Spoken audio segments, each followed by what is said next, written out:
अमरावती महानगरपालिका क्षेत्रामध्ये सध्या हेल्मेटची सक्ती करण्यात आली. यामागची भूमिका एक आहे, की जे अपघात होतात, तो अपघातामध्ये डोक्याला मार बसण्याचे प्रमाण दिवसेंदिवस वाढत आहे. कारण गाड्यांचा स्पीड जास्त असतो. त्यामुळे एखाद्या वेळेस अपघात झाले असतात. डोक्यावर पडल्यामुळे जी इजा होते, ती हेल्मेटमुळे घातल्यामुळे होणार नाही. पण ही सक्ती करत असताना मला असं वाटतं, की जे हेल्मेट सध्या बाजारपेठेमध्ये उपलब्ध आहे, ते कोणत्या क्वालिटीचे आहे, ISI मार्क आहे की नाही आहे, हे तपासणं गरजेचं आहे. आज मार्केटमध्ये विदाऊट ISI मार्क किंवा डुप्लिकेट ISI मार्कचे हेल्मेट दिसत आहे.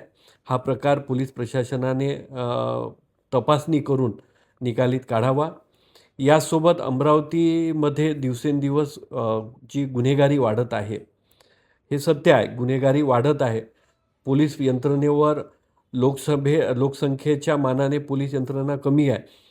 त्यामुळे हे गुन्हेगारीचं प्रमाण वाढत आहे. परंतु महाराष्ट्र सरकारचे गृहमंत्री, या राज्याचे मुख्यमंत्री देवेंद्रजी फडणवीस यांच्या नेतृत्वाखाली दिवसेंदिवस ही संख्या कमी होताना दिसत आहे. परंतु मी समाजाला आव्हान करतो, की जेवढेही आता इथे खून जे झालेले आहे, हे आपसी मतभेदातून झालेले आहे.